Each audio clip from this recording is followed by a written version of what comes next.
Good morning friends. और हम आप लोगों के लिए आज एक फिर से मजेदार टॉपिक लेकर आए हैं जो कि बच्चों के लिए काफी लाभदायक है। जो भी बच्चे जनरल की तैयारी करते हैं उनके लिए बहुत ही ज्यादा यूजफुल है। और कहीं ना कहीं कुछ टॉपिक्स के अंदर में कंफ्यूजन होता है, तो हम कोशिश करते हैं कि छात्रों का वो कंफ्यूजन जो जो जनरली बच्चों को चलते आ रहा है और वो समाधान नहीं हो पाता है, उस प्रॉब्लम को बिल्कुल जड़ से खत्म कर दिया जाए। और जैसा कि आप लोगों का सभी छात्रों का बहुत दिल से धन्यवाद कि आप लोगों का सपोर्ट ऐसे ही बना रहे कि हम एक से एक और बेहतरीन कंटेंट आपके समक्ष लेते आए और सामने प्रस्तुत करें, है ना। जो आपका जो बाबू जो टॉपिक आज जो चलने वाला है वो टॉपिक है एडजेक्टिव के अंदर में। और क्लास 3 जैसा कि हमने आपको वादा किया था कि भाई नेक्स्ट क्लास भी आपका अपलोड किया जाएगा यूट्यूब के अंदर में, वो भी बिल्कुल फ्री क्लासेस होगी सारे छात्रों के लिए। और जो टॉपिक जो है वो आपका एज डॉट डॉट एज और कहता है कि सो डॉट डॉट एज, यानी कि जनरली बच्चों को कंफ्यूजन होता है सर जी कि इसमें अंतर क्या है। तो इसमें अंतर को हमको आज बेहतर ढंग से कुछ समय में जान लेना है। और हमने कहा कि बाबू कहता है कि जो टॉपिक जो आपके सामने रखा गया है वो कहता है एज डॉट डॉट एज और कहता है सो डॉट डॉट एज। तो समझना है कि भाई एज डॉट डॉट एज का मतलब क्या। तो कहता है कि एज डॉट डॉट एज कहने का अर्थ होता है इतना जितना या अधिक मात्रा में या प्रचुर मात्रा में, जिसे हम कह सकते हैं। यानी कि हमने कहा कि एज डॉट डॉट एज कहने का अर्थ है बाबू कि इतना कौमा जितना या अधिक या पर्याप्त, जिसे आप कह सकते हैं। और हमने कहा कि सो डॉट डॉट एज का अर्थ भी निकलता है वो इतना, कहता है जितना, यानी कि इसका भी अर्थ कहता है कि भाई इतना और जितना या अधिक मात्रा में। और कहता है सो डॉट डॉट एज का यूज भी इतना जितना या फिर अधिक मात्रा में या पर्याप्त मात्रा में या प्रचुर मात्रा में। लेकिन कहा जाता है बाबू की डिफरेंसेस क्या है, यानी कि इस दोनों के बीच में अंतर क्या है और एग्जामिनेशंस में बच्चों को क्यों कंफ्यूजन होता है। तो उस पे हम लोग कुछ समय में इस पे हम लोग सॉल्यूशन कर लेते हैं। और हमने कहा कि जो शब्द है और यहाँ पर हमने लिखा है कि एज डॉट डॉट एज का जो यूज हमने कहा है अफर्मेटिव, यानी कि अफर्मेटिव कहने का अर्थ है बाबू पॉजिटिव, यानी कि अफर्मेटिव कहने का अर्थ है पॉजिटिव, जैसा कि सकारात्मक सेंटेंस। और कहता है कि एज डॉट डॉट एज का हमने यहाँ पर लिखा है नेगेटिव, यानी कहने का मतलब ये है कि एज डॉट डॉट एज का यूज हम अफर्मेटिव सेंटेंस के लिए करते हैं, यानी कि पॉजिटिव सेंटेंस के लिए करते हैं। और कहता है एज डॉट डॉट एज का ही यूज हम लोग नेगेटिव सेंटेंस के लिए भी करते हैं, यानी कि इसका प्रयोग पॉजिटिव के लिए भी, इसका प्रयोग नेगेटिव के लिए भी। यानी कहने का मतलब है कि इसका एज डॉट डॉट एज का जो यूज है इसका प्रयोग अच्छे सेंटेंसेस के लिए भी और इसका प्रयोग बुरे सेंटेंसेस के लिए भी। यानी कि मुख्यतः सबसे पहली बात तो हमने आपको समझाया कि एज डॉट डॉट एज का हिंदी अर्थ इतना जितना या पर्याप्त। कहता है एज डॉट डॉट एज का यूज अफर्मेटिव सेंटेंस के लिए और कहता है नेगेटिव सेंटेंस के लिए। एज डॉट डॉट एज के साथ में कुछ और नियम जुड़े हुए होते हैं, तो उसको भी हम लोग फटाफट जान लेते हैं कि एज डॉट डॉट एज के बीच में एडजेक्टिव क्या कहता है, एडजेक्टिव। यानी कि अगर हमने कहा कि एज डॉट डॉट एज के बीच में यदि अगर कोई भी एडजेक्टिव अगर आ जाए, यानी कि कोई भी एडजेक्टिव बच्चा आ जाए, तो वह जो एडजेक्टिव होगा वह फर्स्ट डिग्री एडजेक्टिव में होगा। यानी कि हम जब भी यूज करेंगे तो गुड, बेटर, बेस्ट में से हम हमेशा गुड को यूज करेंगे। हम अगर बैड, वर्स, हालांकि नेगेटिव चीजों के लिए तो इस सेंटेंस में यूज ही नहीं करना है, लेकिन बैड, वर्स और वर्स्ट में यूज करेंगे तो हमेशा बैड का यूज करेंगे। तो यानी कहने का अर्थ है कि एज डॉट डॉट एज के बीच में कभी भी अगर कोई एडजेक्टिव आ जाए तो कहता है कि वह एडजेक्टिव जो होगा वह फर्स्ट डिग्री एडजेक्टिव के रूप में होगा। नेक्स्ट पॉइंट में क्या कहा जा रहा है कि भाई एज डॉट डॉट एज के पहले इक्वल और इक्वली। तो हमने कहा कि एज डॉट डॉट एज कि पहले इक्वल और इक्वली शब्द का यूज बिल्कुल नहीं करेंगे, कतई नहीं करेंगे। कभी परीक्षा के अंदर में दिख जाए कि एज डॉट एज के जस्ट पहले यदि इक्वल और कहता है कि इक्वली शब्द का यदि अगर यूज किया जा रहा है तो वो बिल्कुल गलत है। उसको आप परीक्षा में देखते ही बिल्कुल आराम से कट करिए और आगे निकलिए। थोड़ा सा चर्चा हम सो डॉट एज के बीच में भी कर रहे थे, तो हमने यही कहा कि सो डॉट एज का यूज इतना जितना के लिए किया जाता है, लेकिन सो डॉट एज का यूज सिर्फ और सिर्फ नेगेटिव सेंटेंसेस के लिए ही होता है, यानी सिर्फ और सिर्फ नकारात्मक शब्दों के लिए ही किया जाएगा। तो हमने कहा कि कुछ एग्जांपल्स के माध्यम से इस दोनों को हम लोग समझते हैं और आगे हम कॉमन एरर का सवाल इस पे हम आपको कराएंगे, लेकिन पहले छोटा छोटा एग्जांपल समझ लेते हैं। हमने कहा कि मैक इज एज गुड। हमने कहा कि Mac is as good as John. अरे मैक जो है भाई जॉन के तरह ही अच्छा है, ये सेंटेंस आपको कहा जा रहा है। तो मैक इज एज, जितना मैक अच्छा उतना जॉन अच्छा, लेकिन कॉन्टेक्स्ट आपको हमको देखना है कि चर्चा क्या की जा रही है। तो मैक इज एज गुड, तो गुड यहाँ पे नोटिस करना है एज डॉट एज के बीच में जो शब्द आ रहा है कि गुड कहता है कि हमारा फर्स्ट डिग्री एडजेक्टिव। ये जो फर्स्ट डिग्री एडजेक्टिव है बाबू, वह फर्स्ट डिग्री एडजेक्टिव यदि अगर आ रहा है इन दोनों के बीच में, तो कहीं ना कहीं ये सेंटेंस जो है हमारा पॉजिटिव सेंटेंस है, यानी कि ये इस कॉलम में आता है, अफर्मेटिव सेंटेंस का प्रयोग हो रहा है। तो ये स्टेटमेंट सही है, यानी कि Mac is as good as John, यानी फर्स्ट डिग्री एडजेक्टिव का प्रयोग हम लोग बिल्कुल कर सकते हैं। नेक्स्ट एग्जांपल में आते हैं और कहता है she is equally as good as Sophia. She is equal, अरे भाई हमने जस्ट कहा कि इक्वली कहीं पे अगर दिख जाए इन शब्दों के पहले, यानी कि एज डॉट एज के पहले, तो कहता है कि वो स्टेटमेंट उसी समय रॉन्ग हो जाएगा और स्पष्ट रूप से गलत हो जाएगा। परीक्षा के अंदर में देखिए टाइम बचाना बड़ा ही महत्वपूर्ण होता है स्टूडेंट्स के लिए, क्योंकि जब तक आप अपना टाइम को सेव नहीं करेंगे तब तक कुछ ज्यादा अधिक बेहतर नहीं कर पाएंगे, क्योंकि टाइमिंग फैक्टर के कारण बहुत सारे छात्रों का सवाल छूट जाता है ना। तो उसको हम लोग ध्यान देंगे और फटाफट क्वेश्चंस को अगर आपने बना लिया है तो हम स्किप करके नेक्स्ट क्वेश्चंस के ऊपर में जाएंगे। मैक इज, आज हमने कहा कि Mac is not as good as Sophia. अरे भाई कहा जा रहा है Mac is not as good as Sophia. तो अब हम लोग देखते हैं कि Mac is as dot as, यहां पे ध्यान देना, as dot as, sorry as dot as यहां पर हमने ध्यान दिया और इसके पहले एक शब्द को ध्यान दिया, अरे नॉट। तो हमने कहा कि Mac is as good as Sophia, और इस स्टेटमेंट में कहा जा रहा है मैक इज नॉट, अरे not as good as Sophia. तो हमने जस्ट अभी आपको कहा कि एज डॉट एज का जो यूज है वह अफर्मेटिव के लिए भी होता है और कहता है निगेटिव के लिए भी होता है। तो बउआ अगर नॉट यहां पर अगर आ गया भी तब भी ये स्टेटमेंट बिल्कुल सही है, राइट है।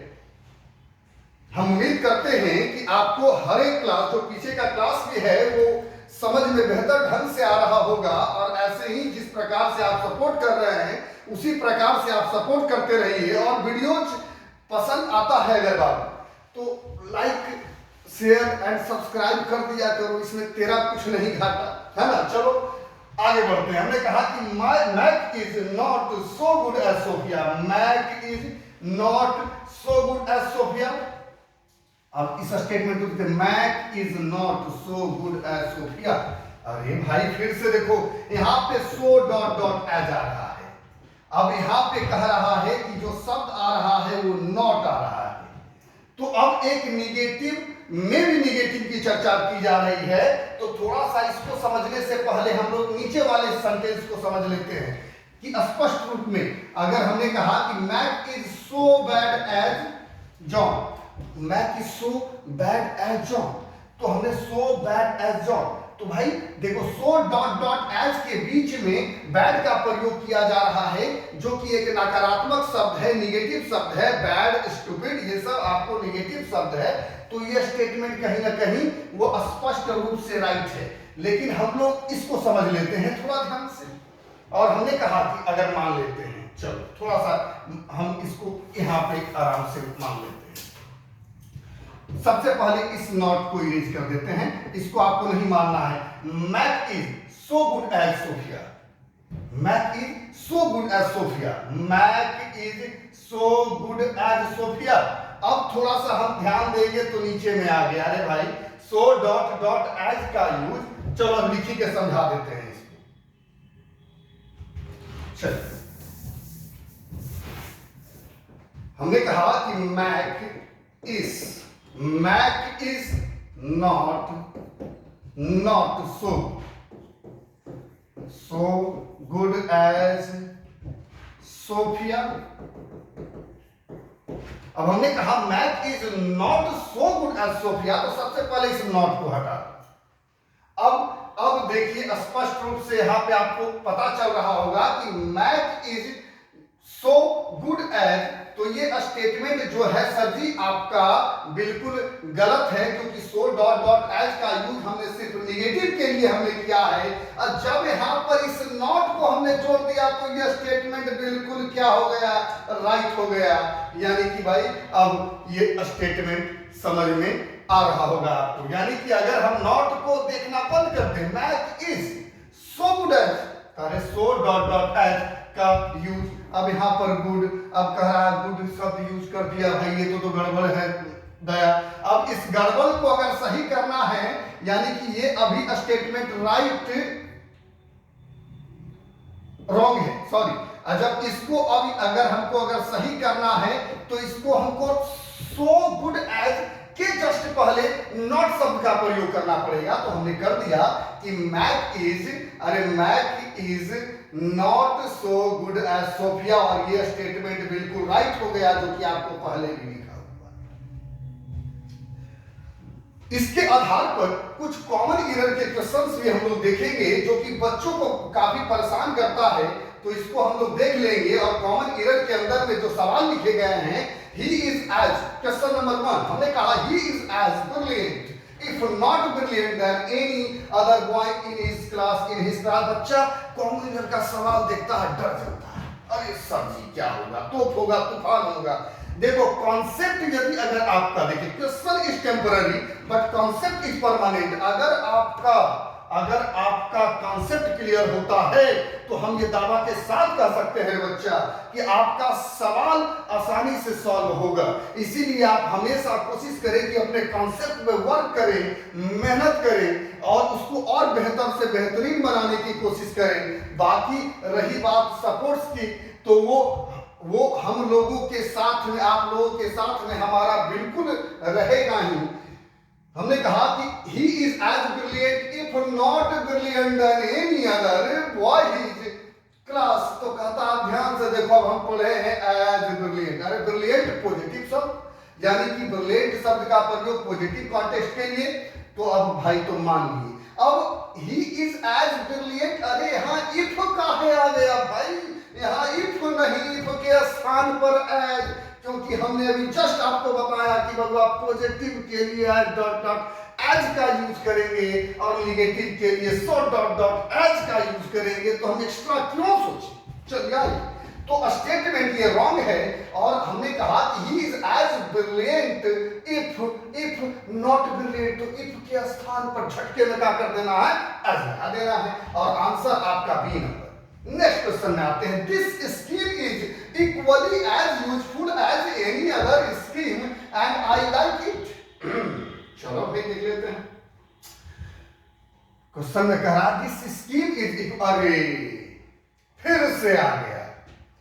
हमने कहा कि अभी जस्ट हम पढ़ाए हैं, हमने कहा कि दिस स्कीम इज का इक्वली काहे इक्वली होगा भाई, जब हमने आपको ऑलरेडी नहीं कहा कि भाई इक्वल। चलो आगे पढ़िए लेते हैं इसको और बढ़िया से। This scheme is equally as useful as any other scheme and I like it. चलो देख लेते एज डॉट डॉट एज कहता है एज डॉट डॉट एज। अब दिमाग में तुरंत आ जाना चाहिए कि साहिब सर क्या पढ़ाए हैं कि एज डॉट डॉट एज के पहले इक्वल और इक्वली का यूज हम लोग बिल्कुल नहीं करेंगे बच्चों। तो जस्ट कट और आंसर आपका बी नंबर। हमने कहा नेक्स्ट क्वेश्चन में आते हैं और समझते हैं। कहता he is as good if not better than his brother.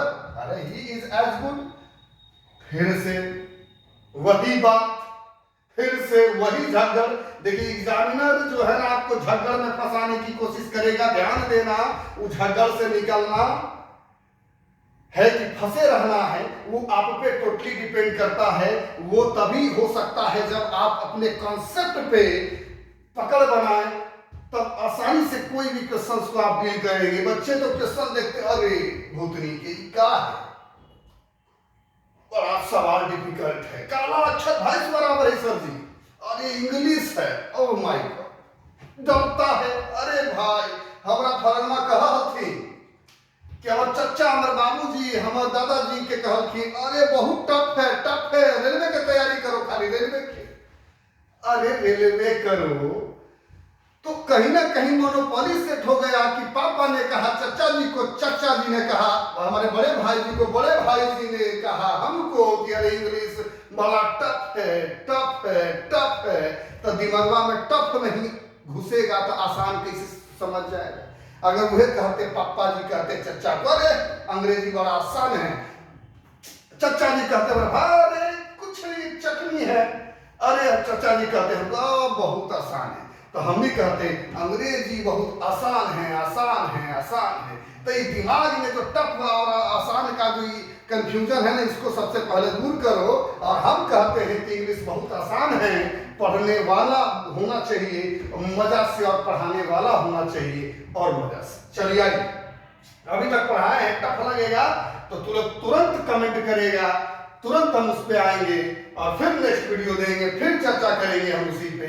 तो अगर आपको टफ लगता है हमारा पढ़ाना तो आप बिल्कुल कमेंट करें। अब वो पसंद आता है तो बिल्कुल ना भूले लाइक शेयर एंड सब्सक्राइब तो करते रहे। चलो आगे बढ़ो। हमने नेक्स्ट क्वेश्चन में आते हैं और कह रहा है कि he is as good if. अरे भाई फिर एज गुड एज का है तो इफ का प्रयोग होगा तो बिल्कुल नहीं होगा, ये रॉन्ग है। अब हमने कहा कि he is as good as.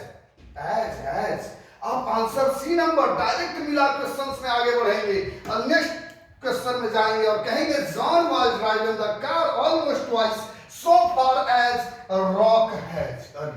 ये तो जॉन सीना के बात हो गया, रॉक के बात हो गया। आ जाओ, हमने कहा John was driving the car almost twice, अरे 2 बार चलाया, चलो उससे मतलब नहीं है। ध्यान से देखो सो फार एज, अरे यहां पे ध्यान से देखो सो फार एज रॉक है। देखो भैया गाड़ी चलाना पॉजिटिव बात की नेगेटिव बात तो तू लोग हमरा बता दो। तो जाहिर सी बात है कि ये जो ससुरा है पॉजिटिव बात है। तब हम पॉजिटिव बात का जब हम यूज करेंगे तो ये कहला नेगेटिव देके कंफ्यूज कर ले है, दिमाग के नहीं कर देता है, ये गलत है।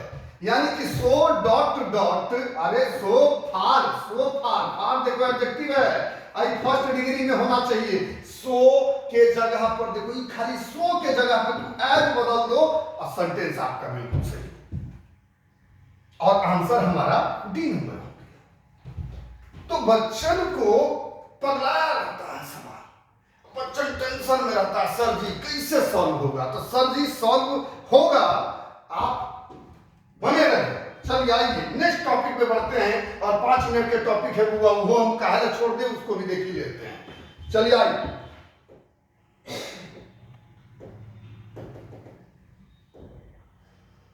हाँ एडजेक्टिव के अंदर में कुछ और टॉपिक जो है बहुत बच्चा परेशान कंफ्यूजन का है होता है। हाइपन वाला एडजेक्टिव क्या होता है, तो ये हाइपन वाले एडजेक्टिव को थोड़ा सा समझ लेते हैं कि आखिरकार होता क्या है। तो भाई हम सिंपल शब्दों में तुमको समझाएंगे, तुमको सिंपल शब्दों में समझ लेना है। रचेगा देखो अभी हम डिफिकल्ट भी समझाएं, आसान भी समझाएं, समझ में नहीं आया कि आया तो लोग कमेंट करते रहना, लेकिन हम अभी सिंपल शब्दों में और समझाने की कोशिश करेंगे। लेकिन सिंपल है नहीं है, थोड़ा डिफिकल्ट, लेकिन बचवा को हम सिंपल तरीके से जरूर समझाएंगे, है ना। हमने कहा कि ए आर्टिकल अ नाउन, कहता है ए आर्टिकल अ नाउन। फिर से ध्यान देखो, फिर ए देखो ई का है तो मान के चलो कि खाली जगह है। हमने कहा ए आर्टिकल, अब फिर से वो बॉक्स, अब फिर से वो इधर बॉक्स, अरे ए आर्टिकल फिर से भी बॉक्स, अब फिर से भी, और फिर से यही बॉक्स, फिर से कहता है ए आर्टिकल, ए आर्टिकल, अब फिर से ही बॉक्स, अब फिर से ही बॉक्स, अब फिर से ही बॉक्स, चार वो बॉक्स, अब कहीं 4 से ज्यादा भी बॉक्स। तो हम कह रहे हैं कि आर्टिकल और नाउन के बीच में, हम पीछे के क्लास में तुम लोग को पढ़ाए हैं कि शब्द अगर आता है तो वह शब्द एडजेक्टिव होगा, लेकिन कहता है सर हाइपन का है देने हैं। तो भाई सिंपल समझो कि ए आर्टिकल और नाउन के बीच में अगर एक से अधिक एडजेक्टिव अगर आ जाए और वो भी हाइपन से जुड़कर आ जाए, किसी से हाइपन से जुड़कर आ जाए, तो वह जो शब्द होगा वह शब्द भी एडजेक्टिव होगा। इसका भी रीजन है, हम आगे की क्लास में आपको जरूर दिखाएंगे। हमने कहा ए आर्टिकल, फिर से अब देखो 2-3 को बक्सा, इसमें भी एडजेक्टिव बाबू, इसमें भी एडजेक्टिव, यानी तीनों एडजेक्टिव अब हाइपन से जुड़ के आ रहा है और इधर भी नाउन आ रहा है, तीनों के तीनों एडजेक्टिव है। हम कह रहे हैं ए आर्टिकल, चलो देखो ए एडजेक्टिव, एडजेक्टिव, अरे एडजेक्टिव कहता है इसमें भी आपका एडजेक्टिव, 3 से अधिक भी, 4 भी है, 5 भी है, तब भी एडजेक्टिव है। वैसा कौन सा एडजेक्टिव है कि खाली एडजेक्टिव है ना। तो देख लेते हैं हम लोग। बाबू हमने आपको सिंपल और शॉर्ट शब्दों में कहा है कि ए आर्टिकल, जानते हैं सभी लोग, इसमें किसी को कंफ्यूजन नहीं होगा। हमने कहा कि बउआ इधर के इधर देखो ये नाउन, अब बीच में हमने कहा कि जितने भी शब्द आए हैं ये सारे के सारे एडजेक्टिव। अब ये जो एडजेक्टिव है वो आपका जितने भी एडजेक्टिव दिख रहे हैं, एक एडजेक्टिव या एक से ज्यादा वाले एडजेक्टिव, 2, 1, 2, 3, 1, 2, 3, 4, इस सब के सब एडजेक्टिव जो होंगे वो सिंगुलर फॉर्म में। कभी भी प्लूरल फॉर्म का यूज हम लोग नहीं करेंगे। चला आपको याद रखना है कि अगर बीच में अगर शब्द अगर आया तो वह शब्द एडजेक्टिव होगा और वह एडजेक्टिव सिंगुलर फॉर्म में होंगे। चलिए आइए समझते हैं कुछ। हमने कहा I have a 2 doors room, अरे मेरे पास 2 कमरा वाला रूम है। कितना? 2 डोर्स। तो देखने में तो स्टेटमेंट बिल्कुल सही लग रहा होगा कि I have a 2 doors room, लेकिन थोड़ा सा चेक करते हैं। ए कहता है कि आर्टिकल, आई कहता है रूम, कहता है कि नाउन, हमने कहा 2, E2 आई डोर्स। अरे अब बीच में जो शब्द है ई हाइपन है, आप सभी को पता है। अब हम जस्ट कहें कि हाइपन से जुड़ कर आने वाले शब्द क्या हैं? एडजेक्टिव है। तो ये भी एडजेक्टिव और कहता है ये भी एडजेक्टिव। तो अरे तो हम फिर से एक बात कहें कि जो ई एडजेक्टिव है, देखते ध्यान से दिखाते तरह कलर चेंज करके, है ना।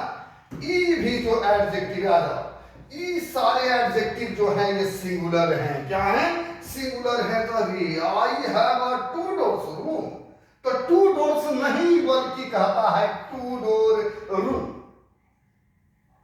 यानी कि स्टेटमेंट गलत है। आई डोर्स के जगह पर हम डोर को लिखेंगे। किस चीज को? डोर को लिखेंगे। हमने कहा आई एम अ 5, अरे I am a 5 years old girl, अरे I am a 5 years old girl। तो हमने कहा I am a 5 years old girl। फिर देखो ए आर्टिकल, इधर देखो ई नाउन, हमने कहा 5 years old, अरे 5 years old, 5 years old। तो लिखने में देखने में सब सही महसूस होता है, लेकिन महसूस होने से क्या गलत है। अब कहता है 5 ईयर्स के स्थान पर कहता है हुआ 5 ईयर, क्योंकि ईयर यहाँ पे 5 भी एडजेक्टिव और ईयर भी एडजेक्टिव और ओल्ड भी एडजेक्टिव का ही हाइपन से आया है। हाँ समझ गया आप लोग। He has a 6 feet tall intelligent man and he has a 6 feet tall intelligent man, the 6 feet a tall intelligent का है। एक से ज्यादा नहीं, 2 भी नहीं, 3 नहीं, 4 आ गया ले। अब फिर से देखते हैं। ए भैया आर्टिकल कहता है मैन आपका नाउन, और कहता है 6 का तो एडजेक्टिव, अरे फिट का तो एडजेक्टिव, टॉल का तो अरे चलो सर अंदर से टॉल क्या एडजेक्टिव, कहता है इंटेलिजेंट क्या, अरे भाई एडजेक्टिव।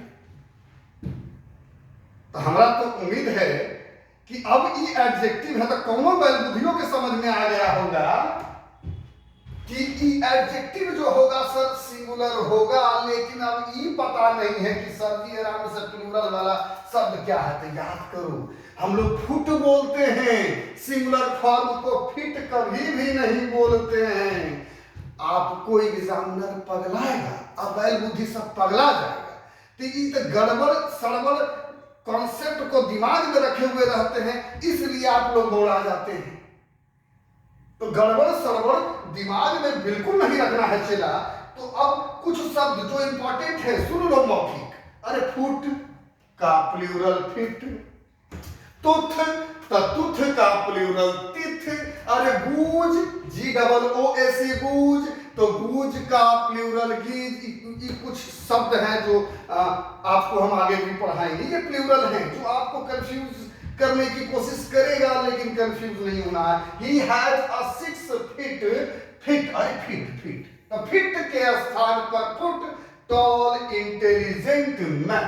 तो अब आपको समझ में आ गया होगा कि यहाँ पे डोर्स के जगह पे डोर, अरे ईयर्स के जगह पे ईयर, और फिट के जगह पर क्या करेंगे, फुट शब्द का यूज करेंगे, है ना।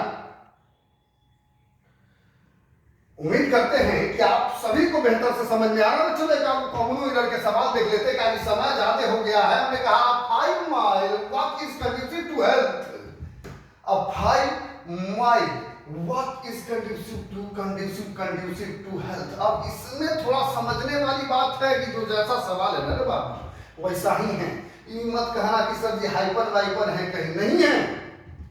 पीछे वाले सवाल में हाइपन था, लेकिन इस सवाल में हाइपन नहीं है। अब आपको समझना पड़ेगा कि हाइपन काहे में है। इसके लिए पीछे के क्लास में जाओ, ऑर्डिनल कार्डिनल में जाओ, समझ में आ जाएगा। इसके लिए और पीछे के क्लास में जाओ, एडजेक्टिव के, और बेहतर से समझ में आएगा। अब फिर ना समझ में आता तो कमेंट करो। अब 5 mile walk is conducive to health, थोड़ा सा ध्यान से देख लेते क्या है। तो हमने कहा कि भाई ए आर्टिकल।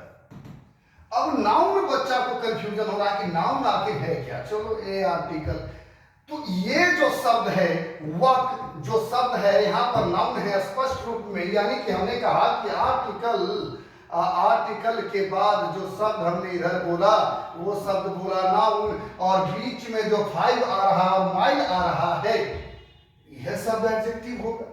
सोचने वाली बात तो यही कि यही होगा, लेकिन हाइपन नहीं है। और एग्जामिनेशन में सवाल पूछे गए हैं, सीरियलमेंट का क्वेश्चंस है, और जो भी क्वेश्चंस आपको दिए गए हैं या तो बैंक पीओ के क्वेश्चंस जो कॉमन एरर का दिए गए हैं या एसएससी का दिए गए हैं, तो प्रीवियस क्वेश्चन से बेहतर कोई क्वेश्चंस नहीं होता है। ये आप जानते हैं बेहतर से। आप मेहनत करिए, बैक ईयर जाइए और उस पर मेहनत करते रहिए। हमने कहा 5 mile walk is conducive to health. अब थोड़ा सा दिमाग लगाना है, रीजनिंग लगाना है। ई हम कर रहे हैं एडजेक्टिव, आई भी हम कर रहे हैं एडजेक्टिव। अब ये दोनों के दोनों जो शब्द है वो एडजेक्टिव है। तो देखो माइल को एडजेक्टिव समझ में आ रहा है, 5 भी आपको एडजेक्टिव समझ में आ रहा है। तो लेकिन हमने कहा हाइपर नहीं है, तो हाइपर नहीं है तो दिमाग में एक चीज नियम अवश्य रखिएगा कि अब हुआ आर्टिकल है, कहता है इधर आपका नाउन है, तो हमने जस्ट कहा बीच में आपका एडजेक्टिव। अगर फिर से कोई आर्टिकल आता है और अगर 2 एडजेक्टिव आता है, अगर 2 एडजेक्टिव विदाउट हाइपन के आता है, तो कहता है बच्चा, ये नियम है आगे कि ये जगह पे एडजेक्टिव नहीं बल्कि एडवर्ब होगा। लेकिन पीछे की क्लास में हम पढ़ाए हैं कि ऑर्डिनल, कार्डिनल और मल्टीप्लिकेशन जितने भी संख्या वाले नंबर हैं वे सारे के सारे नंबर जो हैं स्पष्ट रूप में एडजेक्टिव होते हैं। अतः जब स्पष्ट रूप में एडजेक्टिव हो ही रहा है तो हाइपन एग्जामिनर क्यों देगा आपके सामने? तो सवाल है कि हाइपन का प्रयोग बिल्कुल नहीं किया गया है। Uh 5 mile walk is conducive to health, ये जो स्टेटमेंट है वो हुआ वो बिल्कुल नो एरर सही है।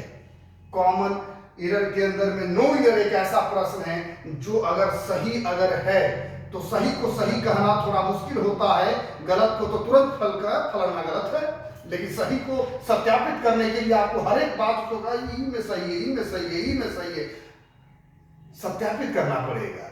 तो थोड़ा सा कॉमन एरर में नो एरर वाले क्वेश्चन से आप हमेशा सावधान रहें, हमेशा सावधान रहें।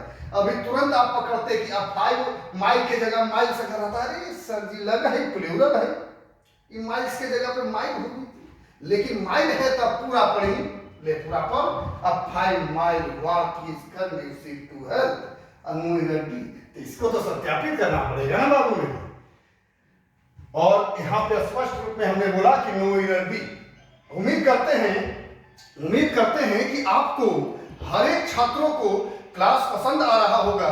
और बउआ अगर क्लास यदि अगर पसंद हमारा अगर आता है तो आप बिल्कुल सपोर्ट करते रहें, लाइक शेयर एंड सब्सक्राइब करते रहें। और आज के लिए क्लास आपका यही स्थगित होता है और पुनः हम लोग नेक्स्ट वीडियो के अंदर में मिलेंगे और धमाकेदार वीडियो होगा, ये उम्मीद कीजिएगा। Thank you. ओके।